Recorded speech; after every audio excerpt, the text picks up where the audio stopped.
Hai, selamat malam semuanya. Kali ini saya akan membawakan cerita horor berjudul Mes Berhantu di Tasikmalaya. Cerita ini ditulis oleh akun Twitter Bristory. Buat yang mau baca sendiri tweetnya, kalian boleh klik link yang saya sertakan di deskripsi. Silakan juga follow akun Bristory untuk mengikuti cerita horor lainnya. Tapi, buat yang mau dengerin versi suara saya, kalian cukup stay di channel ini dan selamat mendengarkan. Lingkungan kerja baru pasti menyajikan cerita baru juga. Apalagi kalau sampai harus tinggal di tempat baru. Kita tidak tahu ada sejarah apa di belakangnya. Cerita yang akan saya sampaikan di sini dialami oleh Fadli. Dia akan menceritakan kisah seramnya ketika tinggal di mes berhantu di Tasikmalaya. Oke Mas Fadli, sampai ketemu di hari Senin ya. Oke.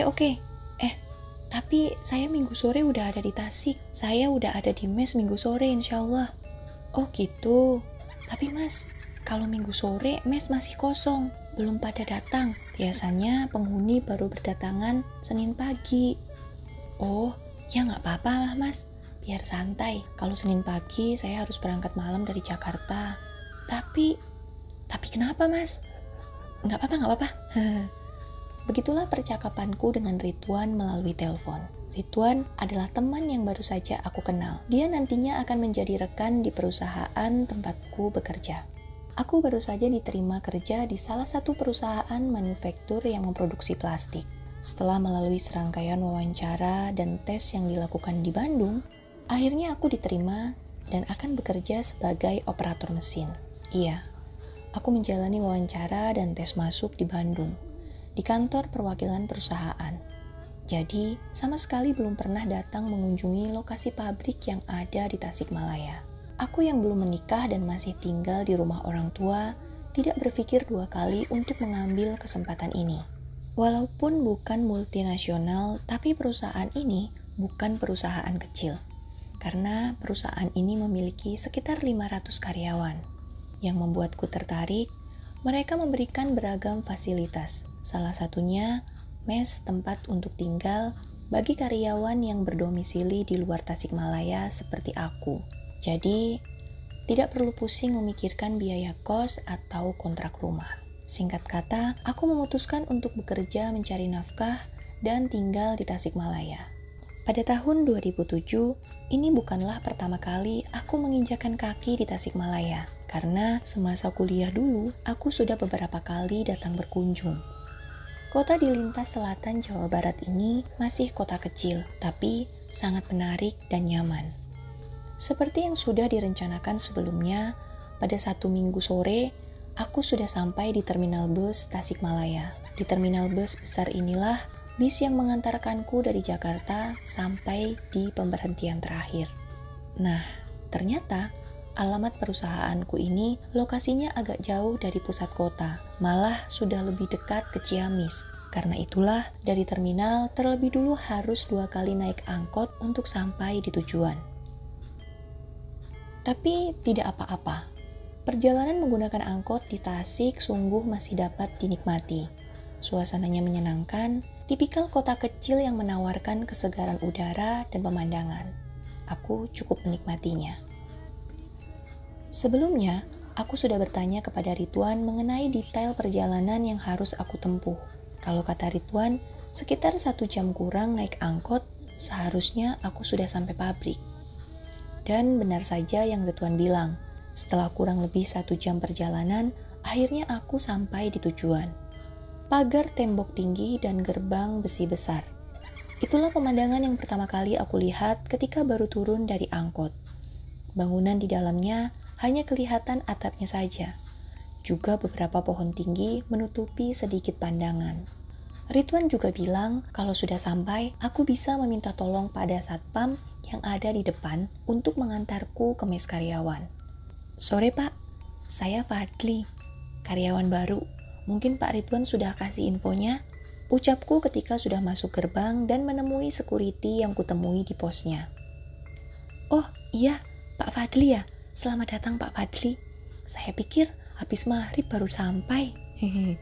Perkenalkan, saya Saipuddin, panggil aja Udin. Pak security yang belakangan aku tahu kalau namanya Pak Udin menjawab dengan ramahnya. Setelahnya, kami berbincang saling memperkenalkan diri di pos security. Perusahaan ini berdiri di lahan yang menurutku sangat luas. Ada 3 bangunan utama. Bangunan paling depan adalah kantor manajemen berlantai 2. Bangunan ini yang tadinya pertama kali terlihat dari luar.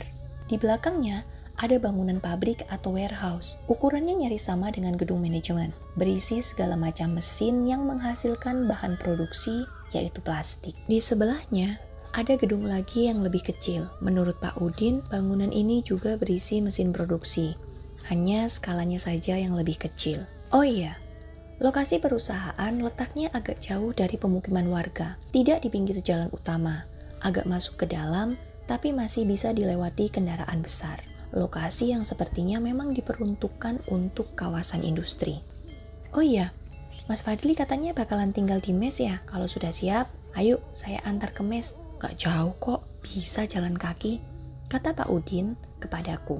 Iya Pak, mungkin Pak Udin tahu ada berapa orang yang tinggal di mes ya? Tanyaku. Oh, kalau dulu sih banyak Pak, ada belasan orang. Tapi sekarang kayaknya tinggal ber-7, termasuk Mas Fadli ini. Karena hampir semua karyawan tinggal di Tasik atau Ciamis. Mereka lebih milih untuk pulang pergi daripada tinggal di mes. Panjang lebar Pak Udin menjelaskan. Hanya 7 orang yang tinggal di mes. Aku pikir banyak. Tapi gak apa-apa lah, seenggaknya aku gak terlalu sendirian. Batinku. Setelah ada security yang lain untuk menjaga pos, aku dan Pak Udin lalu berangkat. Mes terletak di belakang luar wilayah pabrik. Kami harus memutar lewat depan, mengitari pabrik, lalu ke belakang. Jaraknya sih tidak terlalu jauh, hanya sekitar 15 menit berjalan kaki. Ini tempatnya Mas. Begitu kata Pak Udin ketika kami sudah berdiri persis di depan bangunan berpagar tinggi dengan pintu besi yang sepertinya terkunci. Karena dia sambil berusaha untuk membuka gemboknya. Ada orang gak ada orang, pagar selalu terkunci Mas. Takut ada maling. Hehehe. Aku hanya tersenyum mendengarnya. Sambil kami melangkahkan kaki menuju ke area mes. Ada 2 bangunan. Yang pertama berbentuk rumah agak besar, tidak bertingkat. Satu bangunan lagi berdiri di belakang.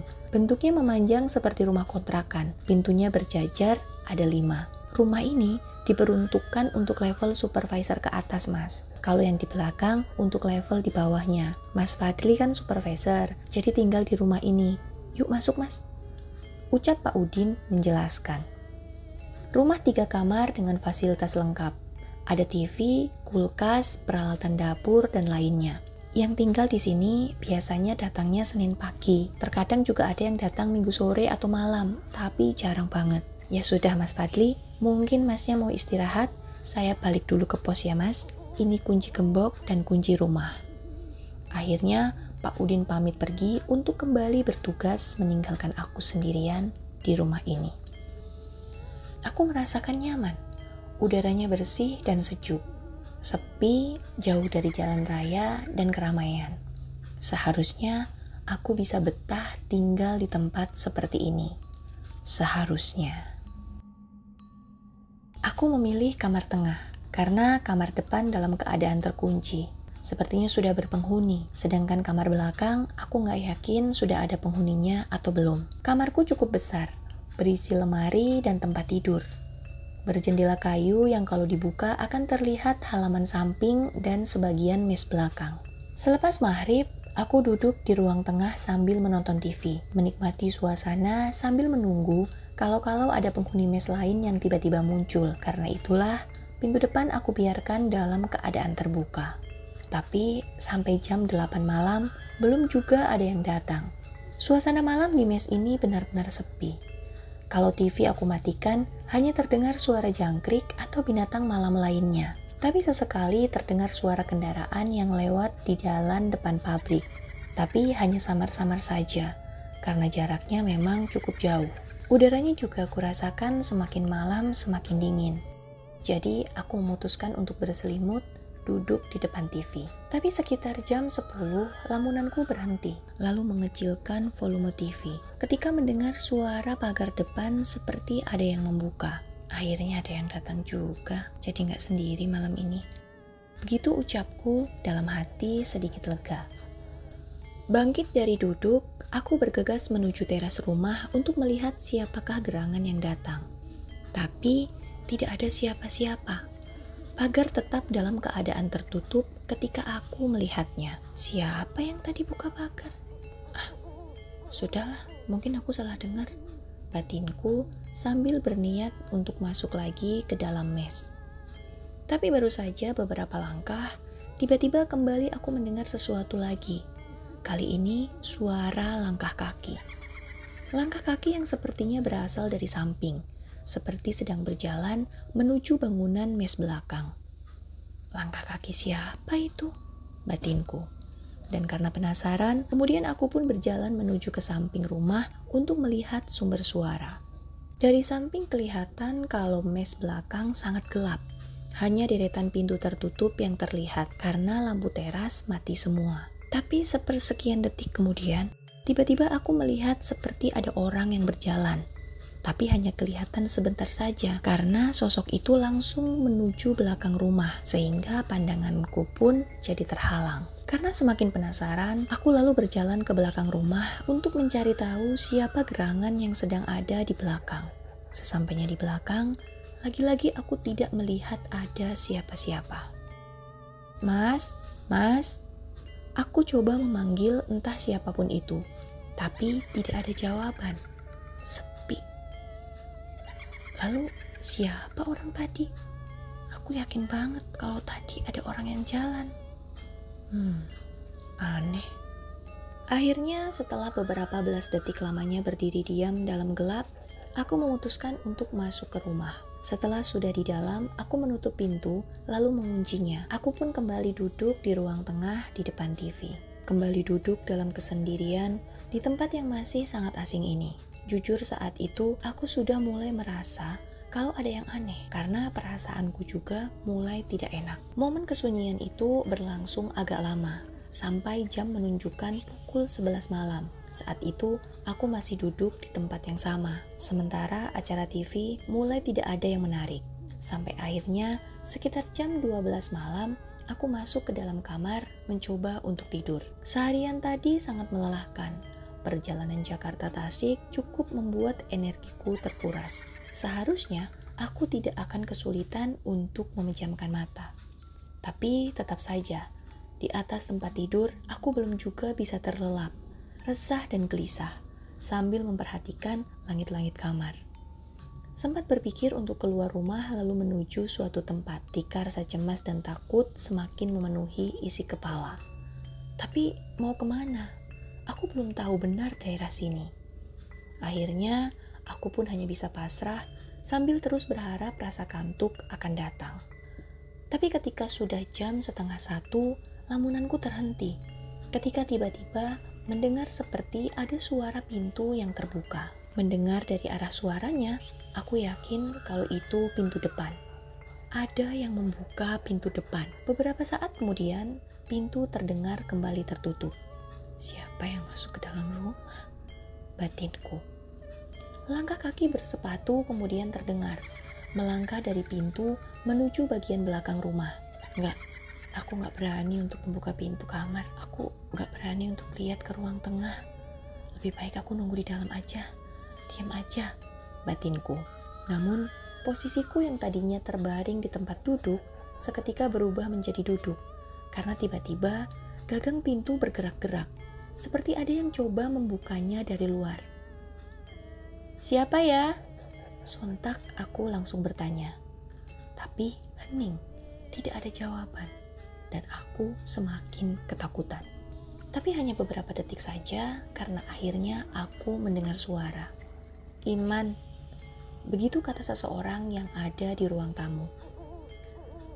Syukurlah ternyata orang, ucapku dalam hati sedikit bernafas lega. Kemudian aku turun dari tempat tidur dan membuka pintu. Benar saja, ada seseorang yang sedang berdiri di ruang tengah. Ruang tengah dalam keadaan gelap karena memang sengaja dimatikan lampunya, menjadikan aku tidak bisa melihat orang itu dengan jelas. tapi samar terlihat kalau dia berpakaian layaknya seragam pabrik, lengkap dengan sepatu safety. Malam Mas Iman, baru datang ya? Saya karyawan baru aja sampai sore tadi, ucapku berbasa-basi. Iya, nggak apa-apa, istirahat aja dulu, jawabnya. Setelah itu tanpa basa-basi, dia langsung berjalan ke belakang, sepertinya menuju kamar yang ada di belakang. Aku pun kembali masuk ke kamar dan menutup pintu. Setelah itu aku tidak merasakan cemas lagi, karena menyadari kalau aku sudah tidak sendirian di rumah ini. Sudah ada Iman, penghuni mes lama. Dan benar saja, tidak lama kemudian aku terlelap tidur sangat nyenyak. Sekitar jam 4:30 pagi aku sudah bangun, lalu aku pun berniat untuk sholat subuh. Setelah nyawa sudah terkumpul, kemudian aku keluar kamar menuju kamar mandi untuk berwudu.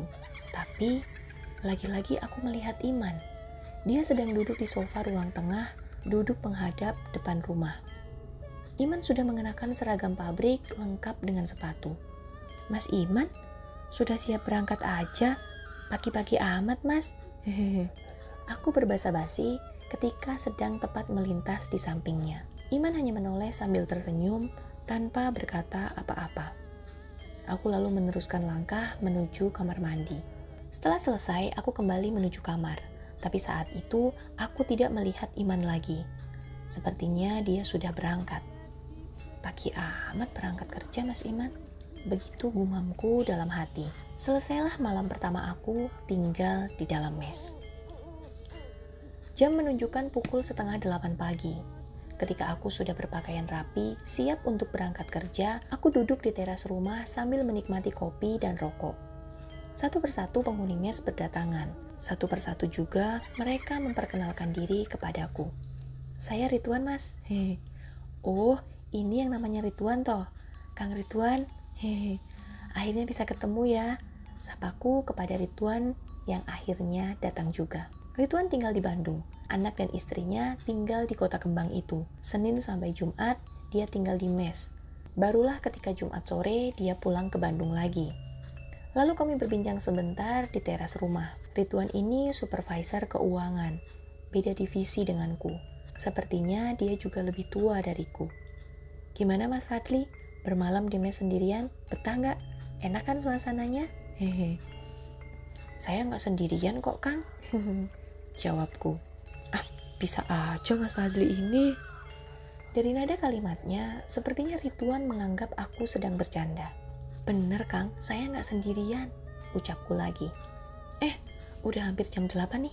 Ayo kita jalan ke pabrik. Kang Ridwan memotong pembicaraan sebelum aku menjelaskan semuanya.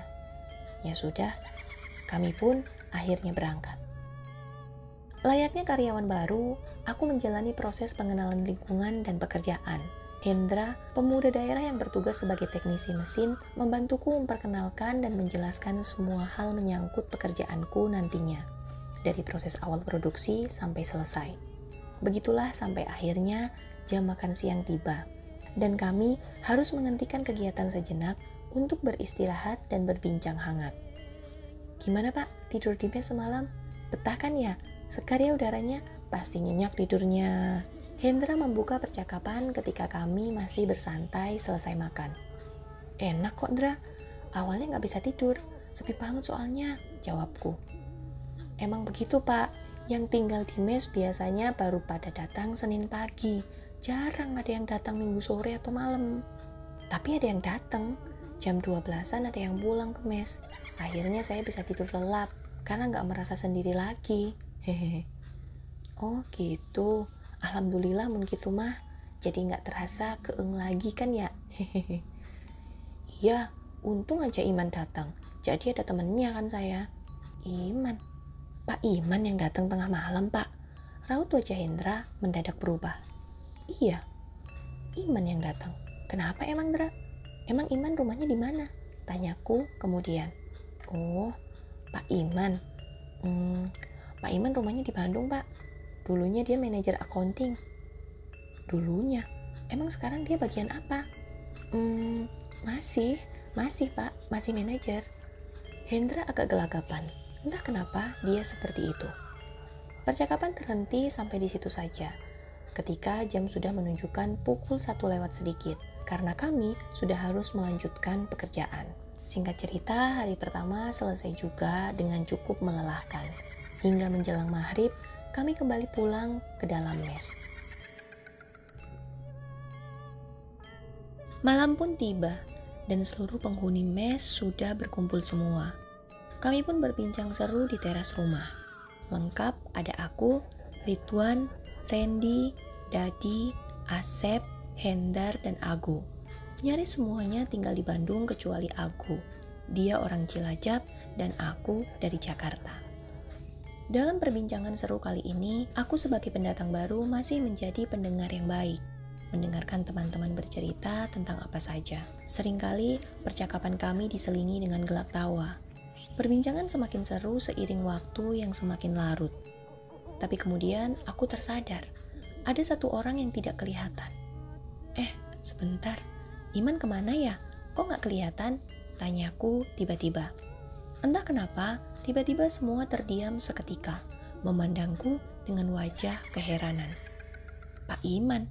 Kok Mas Fadli kenal Pak Iman? Kenal dari mana? Aga yang akhirnya mencoba bertanya. Loh, semalam saya ketemu, jam 12 dia datang, baru datang dari Bandung. Rumahnya di Bandung kan? Tanyaku lagi. Iya mas, Pak Iman emang rumahnya di Bandung. Kali ini Ridwan yang menjawab dengan wajah masih keheranan. Nah, terus sekarang dia kemana? Kok belum balik mes? Aku lagi-lagi bertanya. Oh, tadi dia sore, dia pulang lagi ke Bandung. Ada urusan mendadak katanya. Asep akhirnya ikut nyamber dengan logat Sundanya. Udah jam 11 aja, yuk tidur, isukan kudu gawe deui. Ridwan tiba-tiba menutup acara ngobrol. Ya sudah, perbincangan juga sudah lebih banyak diam setelah aku membahas tentang Iman. Setelah itu kami masuk ke kamar masing-masing. Selesailah hari pertamaku tinggal di Tasikmalaya. Tidak terasa sudah 1 minggu lamanya bekerja di tempat baru. Aku harus cepat beradaptasi dan menyesuaikan diri dengan pekerjaan dan lingkungannya. Karena memang posisi yang aku tempati mengharuskan seperti itu. Proses produksi harus tetap terus berjalan, walaupun aku masih terbilang karyawan baru. Pada hari Jumat, untuk sebagian besar karyawan merupakan hari terakhir bekerja dalam seminggu. Tapi ada sebagian kecil yang bekerja di hari Sabtu, yaitu karyawan yang bertugas di pabrik karena mesin produksi masih harus terus berjalan. Aku salah satu karyawan yang harus tetap bekerja di hari Sabtu. Sehingga pada hari Sabtu, kawasan pabrik menjadi sepi. Hanya beberapa orang yang masih kelihatan bekerja. Sabtu sore, ketika sudah selesai jam kerja, kami penghuni mes berkumpul lagi, beristirahat sejenak sebelum semua bersiap pulang. Iya, waktu sore, waktunya pulang ke rumah masing-masing. Semuanya mudik, kecuali aku. Wah, Mas Fadli sendirian lagi nih. Gak apa-apa ya mas, hehehe. Ucap Ridwan sambil dia bersiap untuk berangkat. Gak apa-apa Kang, saya mau kemana lagi? Mau pulang ke Jakarta kan jauh. Di sini aja lah, jawabku.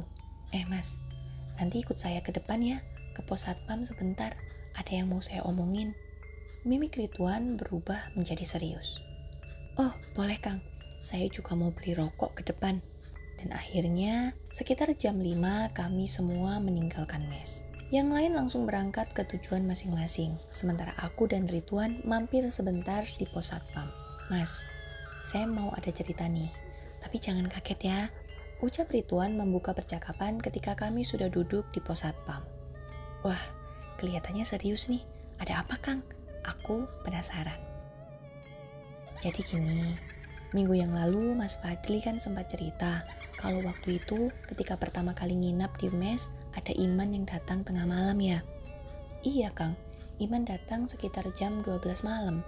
Lalu subuh-subuh dia udah berangkat ke pabrik. Habis itu saya nggak pernah lihat dia lagi. Saya dengar dari Hendra kalau Iman itu manajer accounting. Bener Kang, jawabku panjang lebar. Nah ini, saya mau cerita sedikit ya. Semoga Mas Fadli nggak ketakutan nantinya. Mendengar itu, aku jadi semakin penasaran. lalu menunggu Ridwan untuk bercerita lebih lanjut. Pak Iman itu benar, dulunya manajer accounting di sini. Rumahnya di Bandung. Senin sampai Jumat dia tinggal di mes kita itu, di rumah itu, kata Ridwan mulai bercerita. Dulunya Kang, sekarang nggak lagi? Iya dulunya, tapi sekarang dia udah nggak kerja lagi di sini. Kok gitu Kang? Kemana dia? Aku semakin penasaran. Sekitar 6 bulan yang lalu, ketika sedang dalam perjalanan menuju ke sini dari Bandung, Pak Iman kecelakaan motor, meninggal di tempat kejadian. Sontak aku kaget mendengarnya. Ternyata Iman sudah meninggal karena kecelakaan. Kemudian Ridwan melanjutkan ceritanya. Dulu-dulu, Ago dan Asep paling jarang mudik. Lebih banyak tinggal di mes ini, tapi karena banyak kejadian serem, akhirnya mereka memilih untuk pulang di hari Sabtu Minggu. Kami beberapa kali juga melihat penampakan almarhum Pak Iman datang ke mes tengah malam, Mas. Nyaris berbisik, Ridwan bilang begitu. Astaga, jadi yang aku temui minggu lalu benar Pak Iman, tapi beliau sudah meninggal, batinku. Selanjutnya kami terus membahas perihal almarhum Pak Iman. Sampai akhirnya selepas maghrib, Ridwan harus berangkat pulang ke Bandung. Sementara aku kembali ke dalam mes, sendirian. Malam minggu seharusnya menjadi malam yang indah. Kalau di Jakarta, biasanya aku akan menghabiskan waktu bersama teman-teman nongkrong di kafe atau di mall. Tapi kali ini aku harus bermalam minggu sendirian di tempat yang masih tergolong asing. Sejak maghrib, perasaan was-was sudah bergelayut di sanubari, memaksa otak dan pikiran untuk mengolah situasi agar tidak menjadi mencekam dan seram. Informasi mengenai Pak Iman yang baru saja aku dengar, mau tidak mau terus berkecamuk di dalam kepala. Aku sangat takut kalau nantinya almarhum akan datang ke mes ini lagi.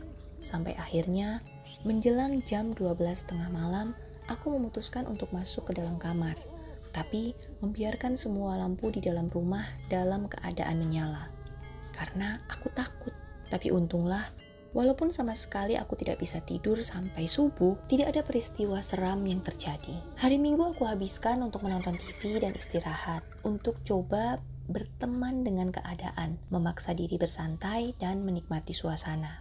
Syukurlah semua berjalan dengan baik. Aku bisa sebentar melebur di sini, lupa akan seramnya tempat ini. Tapi semua berubah kembali ketika matahari mulai tenggelam di ufuk barat, menyisakan redup cahayanya yang perlahan ikut menghilang. Kembali aku merasa sendirian di tempat ini. Untuk mengurangi perasaan yang mulai tidak enak, aku menyalakan semua lampu, termasuk lampu teras mes belakang, sehingga nyaris setiap sudutnya jadi tersentuh cahaya. Sambil menunggu malam semakin larut, aku duduk di ruang tengah sambil menonton TV. Sampai menjelang jam 10, pintu depan aku biarkan terbuka dengan alasan untuk mengurangi kengerian. Tapi ternyata salah. Dengan pintu terbuka, malah aku menjadi seperti merasakan ada kegiatan di depan rumah. Aku beberapa kali menoleh keluar, karena merasa seperti ada orang yang sedang mondar-mandir di depan teras. Tapi ketika kulihat, ternyata tidak ada apa-apa dan tidak ada siapa-siapa. Lalu seperti ada langkah kaki. Dari ujung mata, seperti ada yang berjalan melintas depan pintu. Tapi sekali lagi, ketika aku melihat langsung, tidak ada apa-apa atau siapa-siapa. Daripada semakin parno, akhirnya aku menutup pintunya lalu masuk kamar mencoba untuk tidur. Di dalam kamar, lagi-lagi aku sulit terlelap karena memikirkan omongan Ridwan yang bilang kalau semasa hidupnya, jadwal Pak Ridwan datang kembali ke mes adalah Minggu malam. Ya, ini Minggu malam, malam Senin. Tapi menjelang jam 12:30 malam, rasa kantuk mulai hinggap. Tampaknya sebentar lagi aku akan terlelap. Benar saja, setelah itu aku tidak sadarkan diri, tertidur. Tapi sayangnya hanya sebentar, karena aku terbangun lagi setelah mendengar suara yang sepertinya berasal dari ruang tengah. Aku mendengar suara pintu depan ada yang membukanya. Ketakutan pun kembali menyergap.